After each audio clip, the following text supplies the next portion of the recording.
Buksan natin ang ating mga Bible sa Ephesians chapter 6. Ephesians chapter 6. Now, ang Ephesians chapter 6 verse 18 to 20 na ating pong pag-aaralan today, ito po ay bahagi ng last section ng practical application ng Book of Ephesians na ikinapakita ni Pablo paano ang mga church member ay lalakad sa gitna ng labanan spiritual.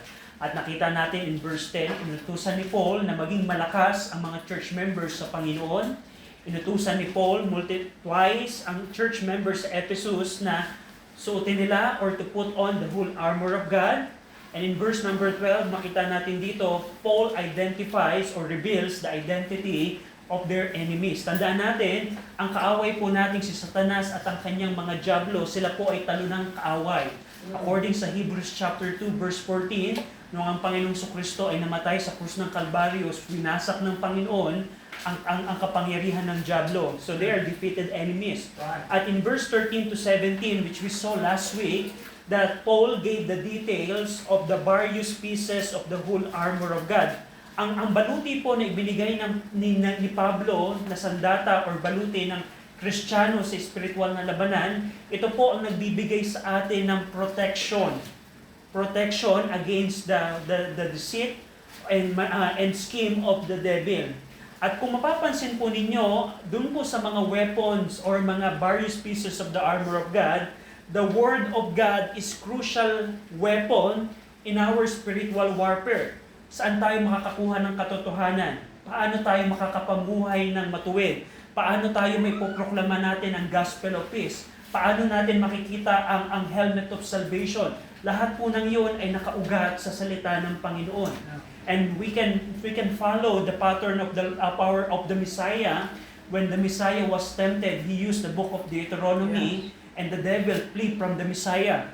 And we can use the word of God in order to resist the devil as well. And now, sa pag-aaral po natin in verse 18 and 20, dito po si Pablo ay nag-provides how the church members were to engage in spiritual warfare. Pagkatapos nating makita yung sa baluti, pagkatapos nating makita ang ating kalaban, pagkatapos tayong turuan paano tayo magiging malakas sa Panginoon, binigay sa atin dito ni Pablo in verse 18 to 20, paano tayo makikibaka, how we're going to engage in our spiritual battle. Verse 18 to 20, sundan niyo po ako sa inyo pong mga Bible. Ephesians 6:18, praying always with all prayer and supplication in the Spirit, and watching thereunto with all perseverance and supplication for all saints, and for me, that utterance may be given unto me, that I may open my mouth boldly to make known the mystery of the gospel, for which I am ambassador in bonds, that therein I may speak boldly as I ought to speak. Shall we pray? Ama naming Diyos po na makapangyarihan sa lahat na nasa langit, we're praying na sa umagang ito, Panginoon, ay bigyan niyo kami ng tulong na maunawaan namin ang inyong salita. We pray that properly namin ma-interpret ang inyong word upang tama namin ma-apply ang katotohanan ng inyong salita sa aming pong mga buhay. And we pray as we engage in our spiritual battle, tulungan niyo po kami, Ama, na matutunan namin ang pananalangin at pagbabantay upang kami, Panginoon, ay hindi maingatan kami sa mga gawa po ng kaaway. I pray na ang banal na Espiritu ang magbigay sa amin ng kaunawaan today. Tulungan niyo kami at kahabagan. In Jesus' name we pray. Amen.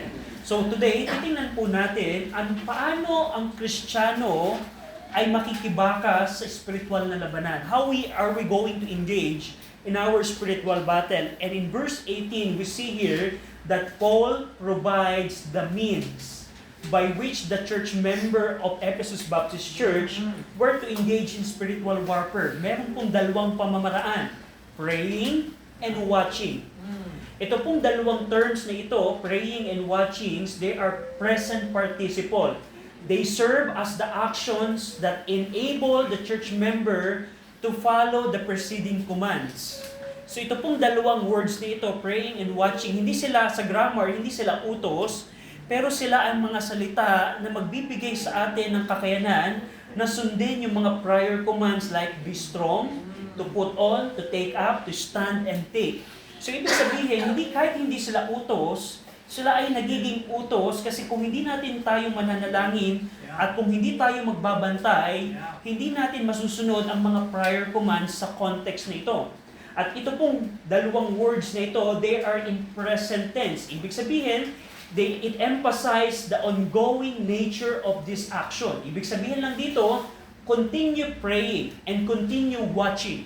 So, ito pong dalawang means na ito, itong dalawang pamamaraan natin in engaging in our spiritual battle, una sa dalawang ito is yung word na praying. Dito in verse 18, we see that Paul exhorts the Ephesus Baptist Church to continue praying with all prayer and supplication in the Spirit. Gumamit po si Pablo ng phrase na praying with all prayer. Praying with all prayer, which literally means praying all prayer. Parang pag tinignan natin, parang redundant siya. Praying prayer. I pray a prayer. So it seems na parang redundant siya. Pero Paul used that expression to emphasize and intensify the action.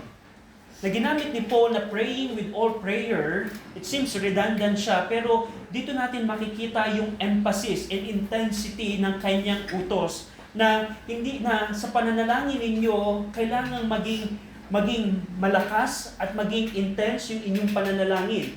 Also, makikita natin dito, Paul also exhorts them to continue praying not only with prayer, but also with all supplication. With all supplication. Sabi ni Paul dito, praying with always with all prayer and supplication. So praying with all supplication. The term supplication is synonym ito ng word na prayer. But itong word na supplication, it carries a more specific meaning, referring to a personal request or petition. It often arises from a deep sense of need or urgency. Yung prayer and supplication, most of the time makikita nyo siya sa scripture, na paraging magkasama yung prayer and supplication. They are synonymous to each other. Pero ang prayer, the word prayer is more general. However, ang word na supplication is more specific. For example, if I pray for a brethren, let's say Brother William, if I pray like this, Lord, bless William, that is a prayer. But if I pray for more specific need of William, that is what we call supplication. So pag prayer, more on general, but when you say supplication, you are praying for a specific need. A specific need. At Paul said here, praying with all prayer, generalized, and all supplication. So, dito makikita natin na ang pananalangin, hindi lamang nagre-require ito na manalangin tayo in general, but may lugar sa ating pananalangin na dapat tayong mananalangin for specific needs. At in fact, in verse 19 and 20, which is the prayer request of Apostle Paul, this is supplication.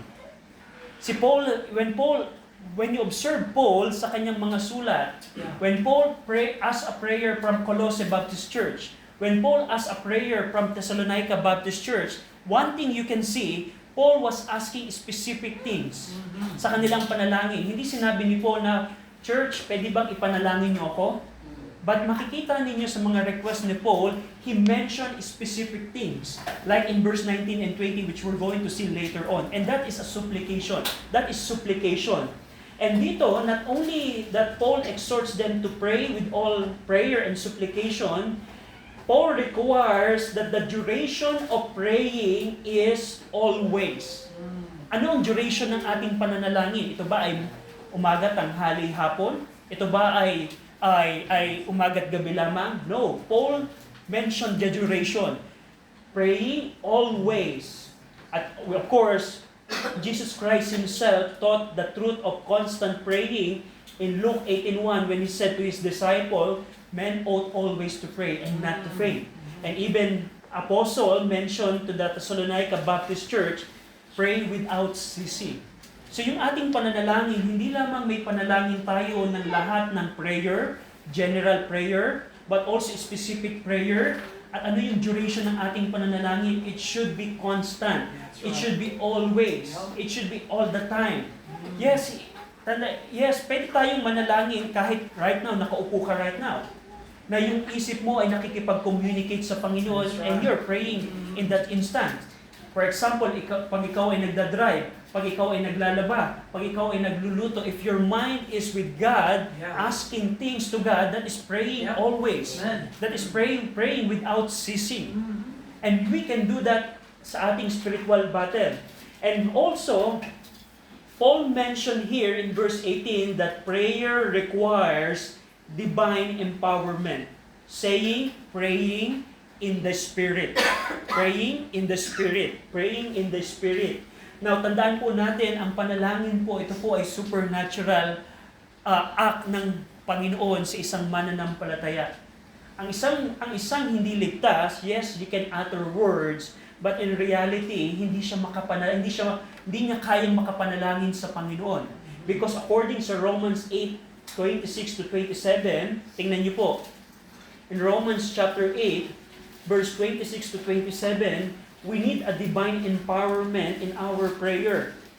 In Romans 8, verse 26 to 27, Paul said to the Roman churches, Romans 8:26 to 27, likewise the Spirit also helpeth our infirmities, for we know not what we should pray for, as we ought, but the Spirit itself maketh intercession for us with groaning which cannot be uttered, and He that searcheth the hearts knoweth what is the mind of the Spirit, because He maketh intercession for the saints according to the will of God. So that's the reason why Paul said to Ephesus Baptist Church, you need to pray in the Spirit. Because Paul acknowledged na ang pananalangin ay hindi sa ating sariling kalakasan. Hindi sa ating sariling kakayanan. Kailangan natin ang kapangyarihan ng banal na Espiritu kasi siya ang nagbibigay ng words so that we can praise sa ating Diyos Ama. And dito, in verse 18, we can see here na in the midst of our spiritual battle, to remain protected in the spiritual warfare that you and me have, we must have a strong prayer life. Now, ang context po ng verse 18 about spiritual battle. And we see here that in order to remain protected sa ating spiritual battle, we must have a strong prayer life. We must be praying with all prayer. There's an intensity, emphasis sa pananalangin. And also, we must learn not only to pray general prayer. Lord, i-bless mo ang aking pamilya. Lord, i-bless mo yung aking sarili. That's prayer. But also specific prayer, supplication. And also, we must engage in constant and continuous prayer. This is the thing. If ang isang Kristiyano, kung ikaw ay nananalangin just like a religious ritual.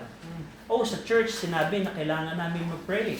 So mananalangin ako pagkakain ng almusal, bago kumain ng almusal, bago kumain ng tanghalian, at bago kumain ng hapunan. If that is your prayer, I tell you, you're not performing well in the spiritual battle. It should be constant. Always. Praying always. And also, we must rely on the help of the Holy Spirit in prayer. Prayer is spiritual battle. Not all the time na pagising mo sa umaga, you have the eagerness to pray. But you need to pray. Not all the time ay meron kang desire na manalangin sa mga bagay na iyong pinapanalangin, but you still need to pray. With the help of the Holy Spirit, you can pray and win the battle. So that's the first means on how we can engage in our spiritual battle. Prayer. Praying. How's your prayer life? That's the question. Now, nabanggit natin kanina, we saw a while ago na not only ang prayer natin ay general, that's prayer, but also we need to pray for specific things. Supplication. Now, ang tanong, how can we know the specific things that I need to pray? And Paul answered that in verse number 18. And watching thereunto with all perseverance and supplication for all saints. And that's how we can know what we should pray for, what specific things we should pray for. by watching thereunto with all perseverance and supplication for all saints. Now, yung word na watching, the word watching, it means keeping watch or being alert or staying vigilant. Now, kung halimbawa, meron kang guard, kung ikaw ay gwardiya, let's say, guard ka ng isang establishment ng bangko, nakakita na ba kayo ng guard na clumsy and not vigilant? Anong characteristic ng guard?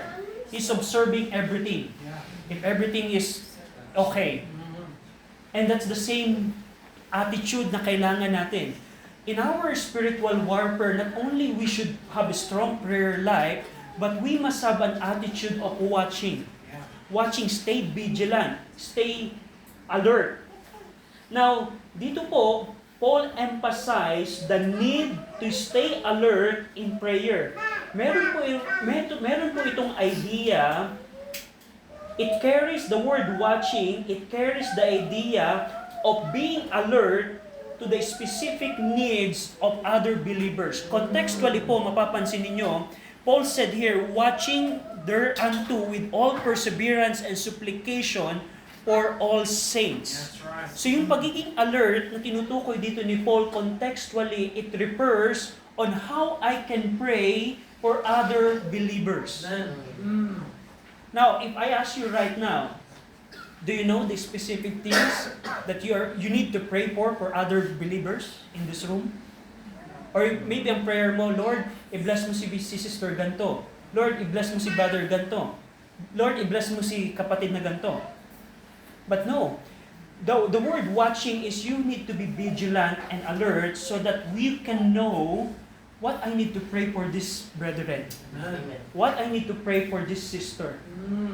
So, praying and watching, magkasama po siya, pero contextually yung word ng watching, it is for the benefit na you will be able to pray for specific things for all saints. Yung saints ng verse 18, it refers to the church member of Ephesus Baptist Church. If we go back in Ephesus 1:1, the saints in Ephesus, yun po ay mga church member in Ephesus. And dito, Paul requires the church member to continue watching with all perseverance. Anong ibig sabihin po nun? In-exhort po dito ni Pablo na ang mga church member ay manatiling constantly or diligently engaged in praying and watching by the word perseverance. And dito, Paul requires them to continue watching with all supplication for all saints. Manatili kayong mapagbantay ng merong paghingi ng specific na bagay para sa lahat ng mananampalataya. Manatili kayong mapagbantay ng merong paghingi ng specific na mga panalangin para sa lahat ng mga mananampalataya. So, ibig sabihin pala dito, in order for us to win the battle, in order for us to remain protected sa ating spiritual na labanan, twice na in-emphasize dito ni Pablo, you need to pray for specific things. I'm not just asking you, Ephesus Baptist Church, to pray for all saints. I want you to keep watching with all supplication for all saints. Now, ang tanong, ang challenge ko po sa inyo, do you know the specific things that you need to pray for this brother, for this sister? Or maybe ang prayer mo, Lord, I'm going to pray for this sister. Please bless her. Please bless him. And that's all. And you're not watching with all supplication for all saints. And that's a critical aspect of our spiritual warfare. That's right. So we Christian, not only we should pray all the time, we should have a strong prayer life, but we must be vigilant, we must be alert, we must be watching. Ano kaya ang kailangan ni Sister Ganto? What I should pray for Sister Ganto? What I should pray for Brother this? And that's watching. Na ang prayer life mo na would only contain na, Lord, i-bless mo si Brother RJ at Sister Amen, and that's all. But instead, you need to watch, to keep vigilant. What is the need, spiritual need of Brother RJ and Sister Amen? Ano ang lacking sa spiritual life ni Brother RJ and Sister Amen? And that's what I will pray for. What is lacking for this brother, for this sister? And that's what I will pray for. specifically. Praying and watching with all supplication for all saints. For all saints. And by the way, I want to emphasize, it is all saints. Meaning we have the duty not only to pray for a specific church member, but for all church member. That's our responsibility. Dito po ipinapakita ng second way, the word watching, na in order to remain protected in our spiritual warfare, you and I must remain constantly and diligently vigilant in praying for the specific needs of other believers. Very essential to na maging mapanalangin tayo sa bawat mananampalataya sa kanilang specific na pangangailangan. And it's our yes, you can ask the brethren, Brad, anong gusto mong ipanalangin ko sa iyo? But here sa context, makikita natin that we need to watch. Na parang si brother ganto, hindi na siya nagiging responsible husband. Parang si sister ganto, meron siyang problem about dito sa kanyang spiritual aspect of her life. And that's what I'm going to pray for. That's a supplication. You're going to pray specific things for all saints and very essential in our spiritual battle. Now, verse 19 and 20, this is an example of supplication. Dito po in verse 19, we can see here that Paul asked the Ephesus Baptist Church to pray for him for 4 specific things. Sa verse 19 and 20, makikita natin dito na nag-request si Pablo sa Ephesus Baptist Church na church, pwede bang panalangin mo ako sa 4 na bagay? At ito po ay type ng supplication na ine-expect ni Pablo. Na ine-expect ni Pablo na, church, wag mo lamang ipanalangin ako na i-bless mo ako, but instead, I want you to pray for me for these 4 specific things. And in his situation, sa kalalagayan po ni Pablo, siya po ay nakakulong ngayon sa Roma nung sinulat po niya yung Ephesians. Sa sitwasyon po ni Pablo, he could have asked them to pray for his release. Church, pwede bang ipanalangin mo ako na palayain na ako kasi hindi na ako komportable dito. But Paul didn't request that. Paul could ask the church for provision for his daily needs. Pwede humingi si Pablo ng provision sa kanyang mga pangangailangan. Pero Paul didn't ask for provision. Or Paul could ask for other physical concern. He could ask of those things, but however, he did not request on those things. But instead, he requested 4 things. Na kung ikukumpara natin, this is the sad reality. When we compare yung panalangin ng mga Kristiyano in our time sa panalangin ni Pablo, merong pagkakaiba. Yeah. There's a major difference. And is it for us to tell, si Pablo ba yung mali o tayo yung mali? Si Pablo ba ang spiritual na tamang nananalangin ng mga bagay na merong eternal na value o tayo ang may tama? So, dito makikita natin yung prayer request ni Pablo, it served as a pattern highlighting the specific things believers should pray for each other. So, 4 po. Una, in verse 19, Paul prayed for the utterance may be given unto him. Verse 19, and for me, that utterance may be given unto me. So dito si Paul ay nanalangin na, church, panalangin mo ako, na bigyan ako ng mga salita. Nabigyan ako ng Diyos ng mga salita, utterance or words, logos. Dito, as Paul speak to the Roman soldiers who guard him, and the visitor who came to his place, Paul acknowledged the need for the divine utterance or words. Dito nanalangin si Paul, church, ipanalangin mo ko na kung ako ay makikipag-usap sa Roman soldiers, kung ako ay makikipag-usap sa mga bisitang pupunta sa aking rest dito sa aking kulungan, church, ipanalangin mo na bigyan ako ng Diyos ng mga salita. What a prayer it is. Is there a time na nanalangin tayo ng ganito? Lord, give me a words so that if I speak to this person, I can present the gospel to her or him. That's a good prayer. Yeah. Pangalawa, Paul asked in verse 19 that I may open my mouth boldly. Dito Paul asked the church member in Ephesus that He may open His mouth boldly. Dito, si Paul ay nananalangin na kung siya ay magsasalita na binigay na words sa kanya, hindi lamang ito niya sasalitain ng normal, pero sasalitain niya ito ng merong kalayaan or confidence. That's the word boldness or boldly means. Na Panginoon, bigyan mo ko ng mga salita, and habang sasabihin ko yung salitang ibinigay mo sa akin, bigyan mo ko ng confidence. Bigyan mo ko ng boldness pag ibinanggit ko itong mga salitang ito. That's the second prayer request of Paul. The third prayer request of Paul is in verse 19 rather, to make known the mystery of the gospel.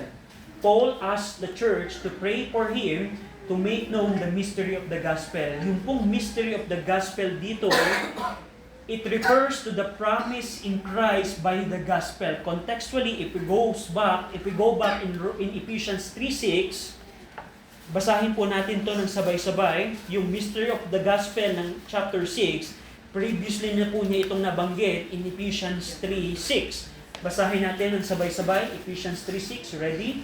Read.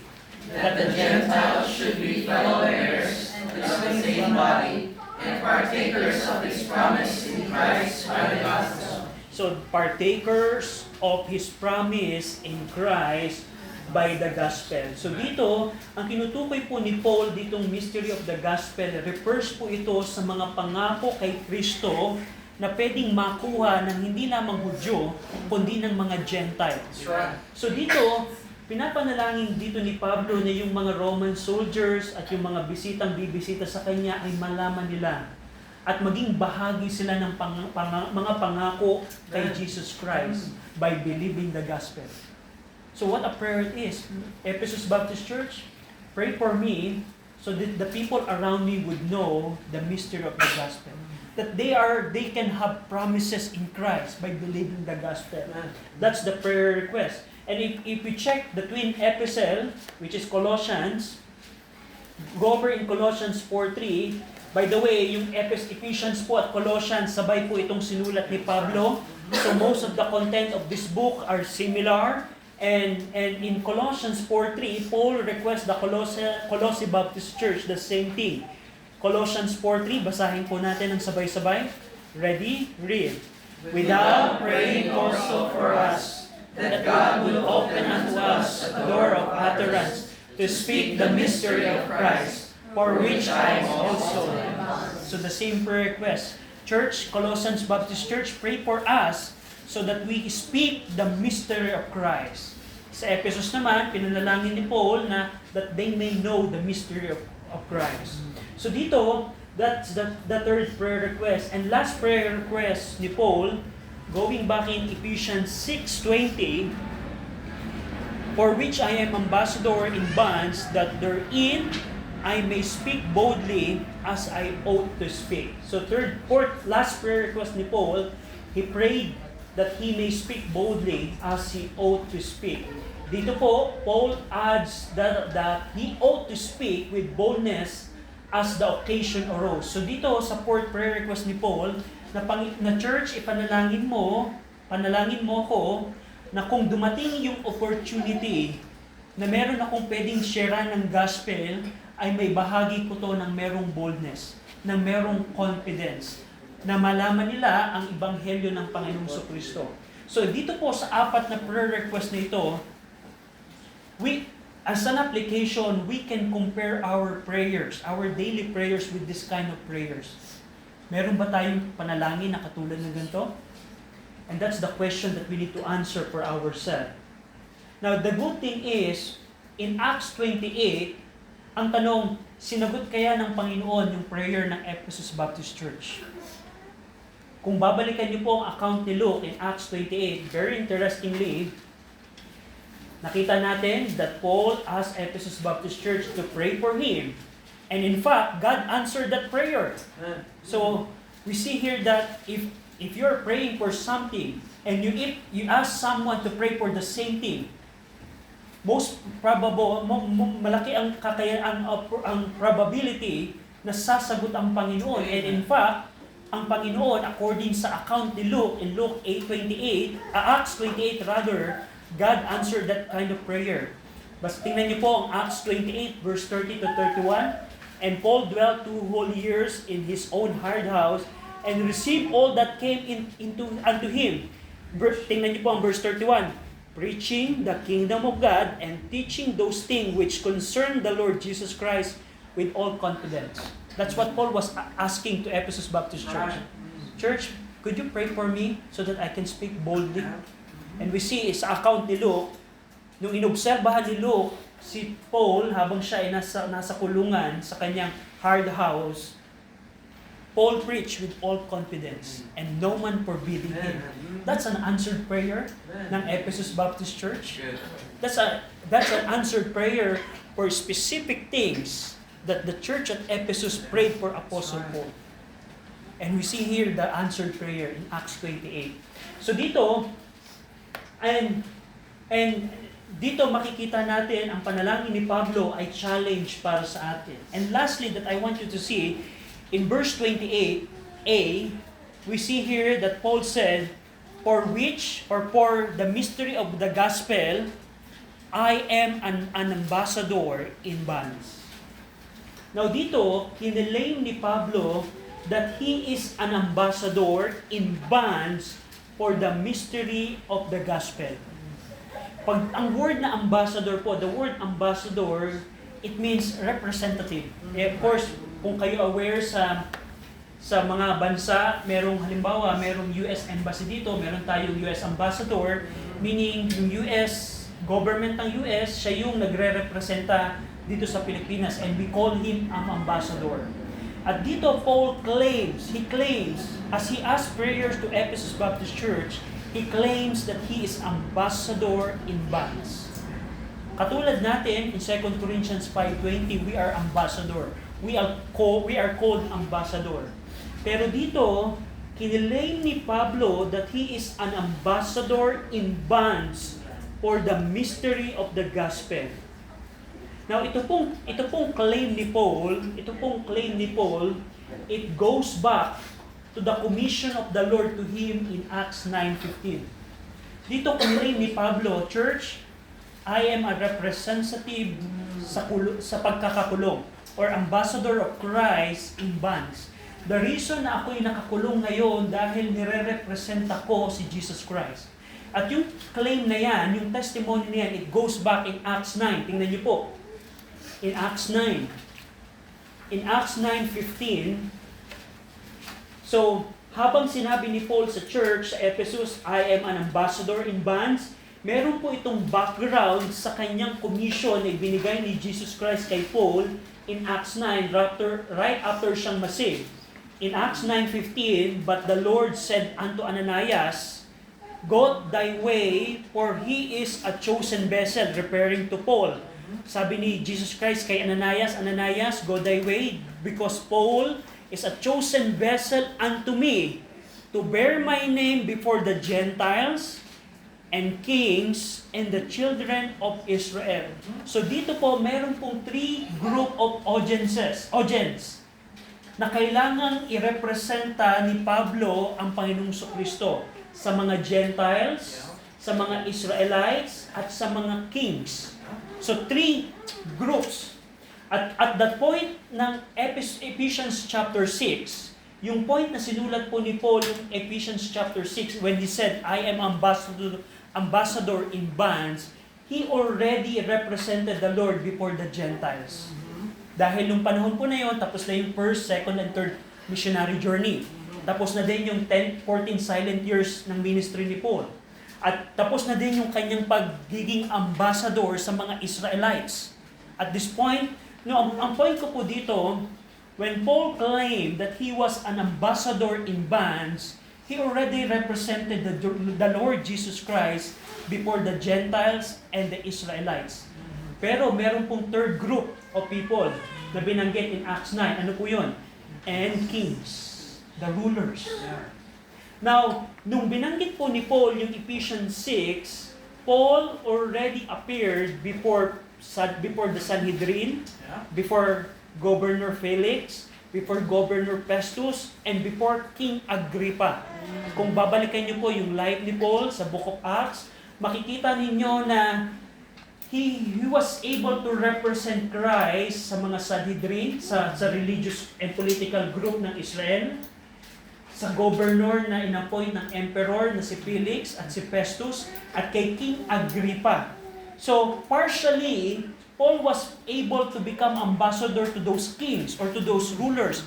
But ultimately, there's another person that he want to represent Christ to. Sino yun? To emperor. Yes, right. Kaya Paul said here, now, tingnan niyo po ang Acts 26. This is very interesting. Ito po yung background ng kinilaim ni Paul na I am ambassador in bonds. There's a reason I am in bonds right now. Sa Acts 26 po, after po ng hearing ni King Agrippa at ni Festus kay Pablo, in Acts 26, in verse 32, then said Agrippa unto Festus, this man might have been set at liberty if he had not appealed unto Caesar. That's right. Sabi ni King Agrippa kay Festus, pwede na natin itong palayain. We can set Paul at liberty. Pwede na siyang lumaya kasi he is innocent. We already examined him and we don't see any criminal act against kay Paul. And dito sabi ni King Agrippa kay Festus, pwede na natin siyang palayain, but merong dito. Sabi ni King Agrippa, if he had not appealed unto Caesar. So what it means is, at this point, pwedeng lumaya na si Pablo. Pero Paul remained to be imprisoned.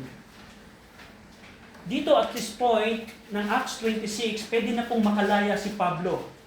Yung siya ay nasa Caesarea Maritima, sa coastline ng Israel, pagkatapos ng hearing kay King Agrippa, meron na siyang chance. Paul, gusto mo na bang lumaya? Kasi inosente ka. But according kay King Agrippa, ginusto ni Paul na harapin ang emperor, si Caesar. Ano kayang gagawin ni Paul pag kinausap niya si emperor? He became ambassador of Christ. Kaya sabi dito ni Paul na when Paul asked the Ephesus church member to pray for him, his concern goes beyond being a witness to the Roman soldiers and the Visitor. He is also aware that he will face the most powerful person in the Roman world, which is emperor. Yung prayer request ni Paul na, church, could you pray for me so that that God would give me words or utterance so that I can speak boldly, so that the people around me will know the mystery of Christ. Hindi lamang siya concern sa mga taong nasa paligid niya right now. Pero yung kanyang concern is when he faced the emperor, he will become ambassador of Christ to that emperor, to that most powerful person. Yung emperor po dito na tinutukoy, this is the most powerful person ng panahon yun. Pwede natin itong ikumpara kay President Marcos. Pero emperor that time ay pinuno siya ng mundo. Dahil yung Roman Empire po, that is considered the whole world. And Caesar, title of the emperor, he is the most powerful person. And just think about that. Paul became the ambassador of Christ before the emperor. Now, we don't have a clue what happened to that encounter, but guess what? Paul was able to proclaim the gospel to the emperor with confidence, boldly. At yun ay kanyang ipinanalangin sa Ephesus Baptist Church. So dito, bilang application ng mensahe dito, tandaan niyo po, ang Ephesians 6, ito po ay bahagi ng spiritual battle. We are in spiritual battle. Hindi lamang sapat, it's not sufficient that you put on the whole armor of God. Yes, Brad, I already put on the whole armor of God. I'm ready to battle. But no. How is your prayer life? How is your prayer life? Your prayer reflects how effectively you engage in spiritual battle. Kung ang prayer life mo, kapatid, is just hit and miss, I can tell it right now, you're not doing well in the battle. Kung ang panalangin mo ay para lamang sa iyong sarili at hindi ka nanalangin for all saints, you're not doing well in the battle that we have. How is your prayer life? And we see here, bilang application, we need to continue praying with all supplication for all saints. Be watchful. Keep watching. Ano yung kailangan ni kapatid? Ano yung kailangan ng pamilya na to? Ano yung spiritual na kailangan ng aking kapwa church member? And that's the thing I will pray for. That's supplication. There's a strength in the word, in supplication, that you are going to pray for specific things. And lastly, how does your prayer request compare to Paul's prayer request? Kumusta ang panalangin mo sa panalangin ni Pablo? Tandaan nyo, at this point, pwedeng panalangin ni Paul, Church, ayoko na dito sa kulungan, hindi ako makalabas. Pwede bang ipag-pray mo kami? Church, ang dami kong pangangailangan dito. Pwede bang ipanalangin mo ako? Church, meron akong karamdaman sa mata. Pwede bang ipanalangin mo ako? No. That's not what we see sa prayer request ni Paul. Paul prayed for something eternal. So that the people around me would know the mystery of Christ. That they can be partaker of the promises of Christ if they believe the gospel. That's something that we should learn sa ating prayer life. Shall we pray? Ama naming Diyos na makapangyarihan sa lahat, salamat Panginoon sa inyo pong salita na nagbigay sa amin ng liwanag how we can engage in our spiritual life. At salamat dahil ipinakita niyo sa amin how important ang panalangin in winning the battle that we have. We pray na tulungan niyo po kami na manalangin ng according sa kalooban po ninyo, sa tulong ng banal na Espiritu, tulungan niyo kami maging mapagbantay sa pangangailangang spiritual ng mga mananampalataya so that we can pray for them. I pray din Panginoon na ang panalangin ni Pablo ay maging ehemplo ng aming pong mga panalangin. In Jesus Christ, we pray. Amen. Yuko natin ang ating ulo, pikit natin ang ating mga